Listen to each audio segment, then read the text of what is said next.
Hello everyone and welcome to HOGs.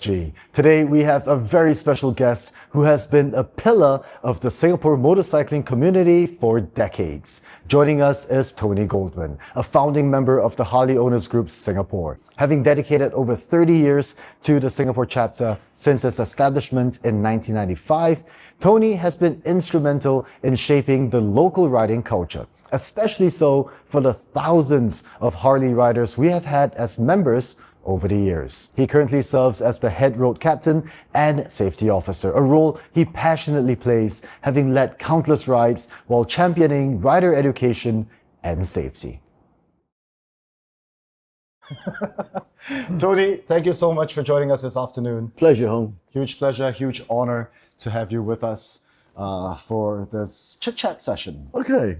So you've been a HOG member for a long time. 30 years. 30 years with the HOGs. Is that how long you've been riding Harleys? Let me think. Back in 95, I was riding a Yamaha, and a friend of mine who had a Harley Fat Boy, said he was going overseas for a few months. Would I mind looking after it for him? So I thought, oh yeah, twist my arm. So I rode that and I thought, oh. So I got rid of the Yamaha. Right. And in February 96, I bought a Fat Boy. How long did you ride that bike for before you switched up? Probably about 3 or 4 years. Then I changed to another model. And that was about the time when the Harley Owners Group of Singapore was created, 1995. It was actually created in 95 before I actually became a member. Right. So as such, I was not a founder. I was very close to being a founder. I was part of the second committee. Right. Where, because I like doing charity work, I offered to join, and I was the assistant secretary, which meant I had to take the notes. Right. And my writing is shocking because I'm left-handed. Till the next election, I changed position. And that position? Every year they had the elections in September, and I wanted to be safety officer. Oh, yeah, that's the thing.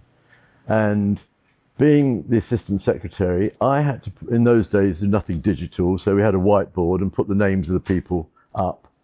And my name was put up as safety officer. And then they went to vote, and no one put their hands up, which was unbelievably embarrassing.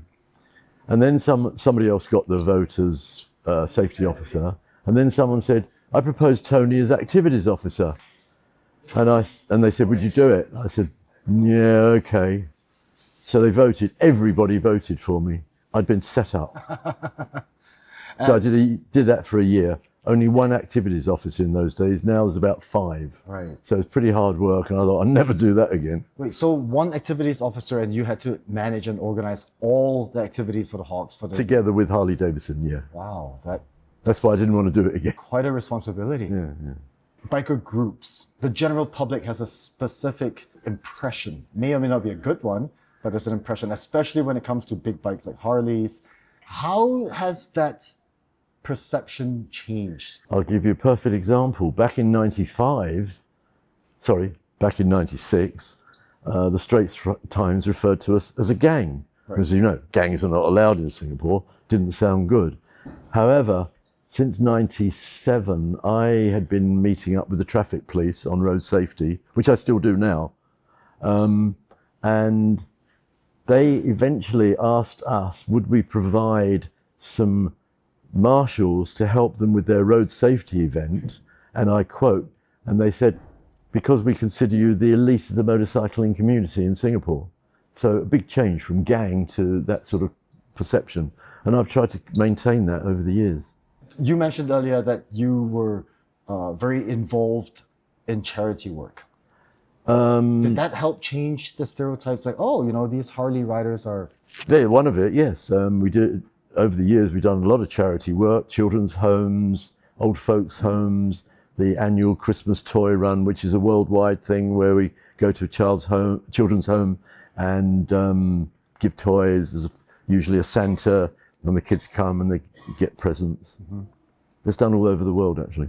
Harley Owners Group Singapore. You've been here for 30. You've been a member for 30 years. Yeah. Everyone's a volunteer in the committee. Yes. Everyone's very passionate about what they do. They enjoy what they do. What's the most important lesson about leadership and diplomacy that you have learned in these 30 years? The most important is don't try and run it as a company, because they are all volunteers, so you have to treat everybody differently. You have been again and again elected and re-elected as the head safety officer and the head road captain. Not quite. Okay. Not quite. I retired as director back in 2010, I think it was. I thought, let the younger ones do it. And so I was just a member and joined rides. But about 3 years ago, the director then, Dennis, he asked me if I would be head road captain and safety officer. And I said to him, I can't imagine the rest of the members wanting an 80-year-old head road captain and safety officer. And he said, yeah, one that just rode back from Phuket. And I thought, okay, all right then. So I did. So I came back about 3 years ago. And it's still something you're passionate about, road safety? safety? Yeah, very much so. Very much on road safety, yes. Because I want to keep up this perception of safe riding with the riders, with the perception from the public. Yeah, definitely. Okay. It's very important to me. I have heard many times for HOG SG rides, especially those that go further distance into Malaysia and Thailand, where you would be, it's a good thing, right? Because you're strict about safety and regulations. Quite. And I've heard you tell people to leave because they're not properly attired. Oh, I'll give you a good example. One toy run several years ago, a couple turned up in shorts and flip-flops. And I said, oh, you're not joining us for the ride? Yeah, we are. No, you're not. You go back and change it to proper riding gear, or you don't join us. And they did. And I've stopped people riding if they're not riding safely. Mm-hmm. Don't join the group. Mm-hmm. What do you think is a good solution to get more riders to be safer, especially with gear? How important do you think gear is? Oh, absolutely. I won't ride without boots, at least jeans, jacket, gloves. I feel if I'm not wearing those, I'd be feeling undressed.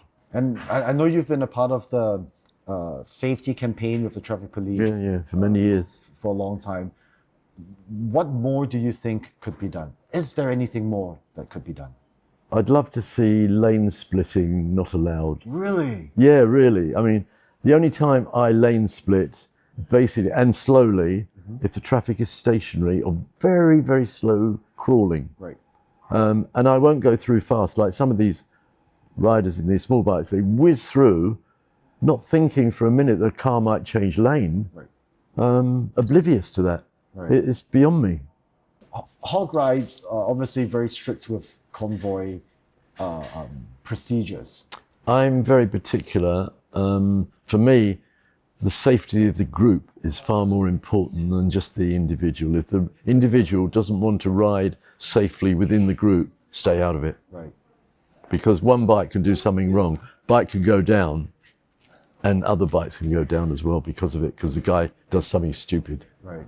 Harley Davidson, clearly it's an American brand, and it's all about riding and freedom and open roads. Singapore being such a spectacularly small nation state, how did you and the early members back in the 90s try to bring that ethos to Singapore, to the HOGs here in Singapore? Well, if we didn't get access to Malaysia, it would have been really difficult. But the open road, going into Malaysia, riding to Thailand, it made a huge difference. Mm-hmm. It was really great. Back in 2005, we had the Singapore National Rally, and it was held on Sentosa Island. And at the time, a friend of mine, he was head of operations at the traffic police, and he suggested, why don't you invite the commissioner of police to attend? I thought, yeah, all right. And in my naivety, I did ask this. She was a lady, and she declined. But then she said, but you have to go and sign an indemnity for this event. It's basically sign your life away. Right. The convoy could only have 6 bikes. No more than 6 bikes in a convoy. No banners. And that was it. And I had to sign this indemnity myself. When it came to it, we all met at Dempsey Car Park. It was about 300 Harleys. It was awesome. And so we lined up, 6 bikes, and another 6 bikes, so on and so on. But it didn't say in that indemnity that you could, well, the gap between the 6 bikes. And it didn't say you couldn't have a flag. So I led this group, this convoy, 6 bikes, 6 bikes, 6 bikes, with the gap in between the 6 bikes of the bike. And I flew the hog flag. And it was awesome. It was fantastic. And then we ended up on Sentosa Island, which are not allowed anymore. We had special permission then. And we had booths and games. They had a stupid game like Dunk the Director. And I was the director at the time, and they dunked me, and it was great fun, and it was cooling though. It was awesome, absolutely fantastic. Bike games, really great. So at the end of the day, did you get in trouble for Absolutely. breaching the technicalities of... Absolutely not. Right. I'm still here to tell the tale. So Tony, I've been myself a member of the HOG SG for about 2 years. And ever since I've joined, I realized it's all about riding. It's about a shared passion for Harley Davidson motorcycles, charity work, and a lot of eating, a lot of food involved. Absolutely. Was that something that you and the early members decided on, to include? Well, you've heard the phrase "live to ride, ride to live." Right. Well, for Singapore, I've modified it slightly. Okay. Because, for example, every time we go on a ride and we stop at a petrol station on the way in Malaysia, everybody goes and eats. Right. We're supposed to get there, fill up with fuel, ride. But no, we wait half an hour while people eat every time. So instead of live to ride, ride to live, it's live to ride, ride to eat. Is that official or is that an unofficial? No, it's my unofficial description for Right. it. They always have to eat. Well, I mean, I guess it's the right thing, right? The bike needs fuel and the rider and pillion needs. Yeah, but I find it very frustrating sometimes. We're on a time schedule. The plan is to get to a certain place, and they're stopped there munching away. No, we just stop for fuel. Stop eating. Get on your bike. Let's go. Harley Davidson, from a global perspective for the past 10 years, has been, or maybe a little bit more than that, has been trying to reach out to a newer generation of riders. There is also a stereotype where Harley riders tend to be on the slightly more senior side of things in terms of age. Very nicely put. Maybe because they're a very expensive bike compared to other bikes. Right. So you generally see the older generation. But the key is the bike. So whether they're the new young members or the old members, the key is our bikes. So we have a common interest. A lot of pins. You have a lot of pins, a lot of patches. One or two. Well, just a couple. Yeah. Very heavy. Recently, you were awarded the Hall of Fame for numbers of miles that you've clocked. How many miles or how many kilometers? Well, they had it something like 240,000 miles. My last pin is 300,000 miles. Right. That I got that several years ago, and I've lost count. I don't know what I've done now, but Do you still submit your mileage too? no. Do they make pins more than 300,000? No, from what I understand, the 300,000 is the maximum, so no point. What is it about riding, and what is it about riding a Harley that you feel is different from everything else? To give an example, I never turn the radio on when I'm riding. I like to hear the sound of the engine. My wife's the only one that turns the radio on. Mm-hmm. I just like that sound, and I like the freedom of it, of course, and the view, and it's awesome, mind-blowing.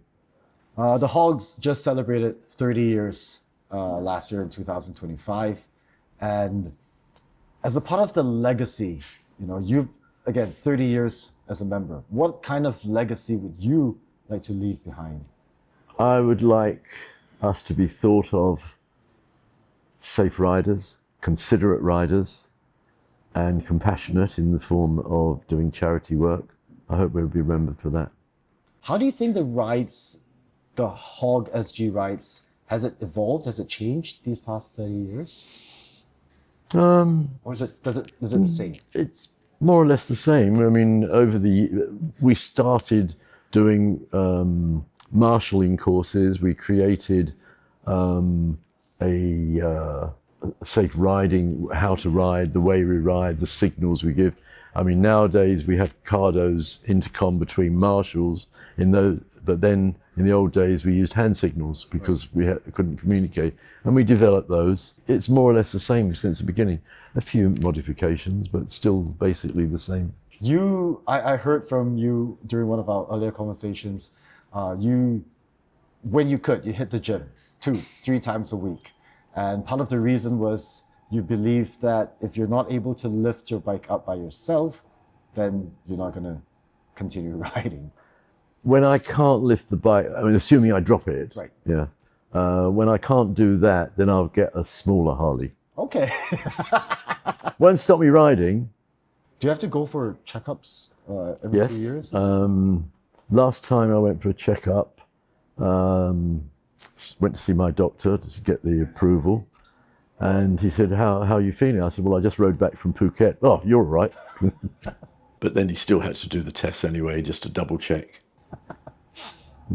Tony, thank you so much for your time. Thank you very much too, Hong. Hearing your stories. It's been a blast. And I can't wait to go on the next ride with you. All right. Come on, let's go now. I drove here. I had to bring the camera equipment. All right, I'll let you off. A little bit about the route that we're going to go. That's Tony. Thank you.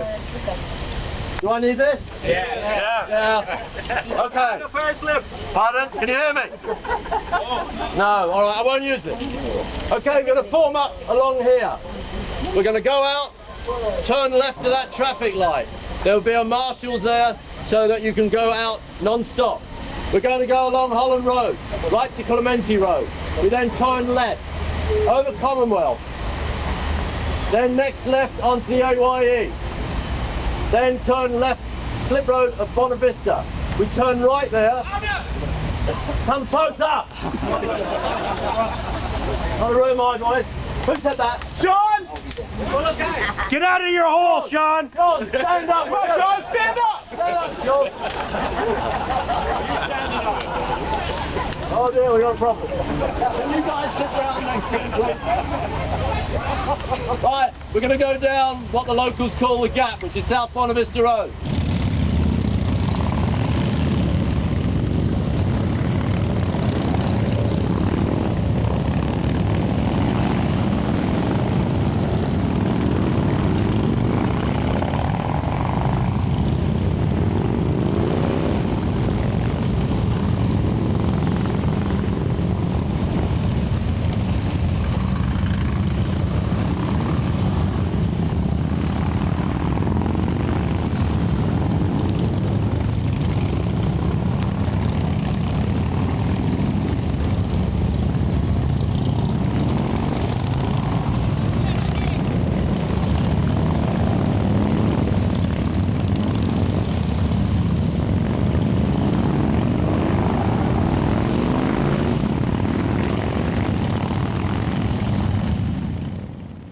Okay, ready? Yeah, again. Should we... Tony, thank you so much for joining us this afternoon. Pleasure, Hong. Huge pleasure, huge honor to have you with us for this chit-chat session. Okay.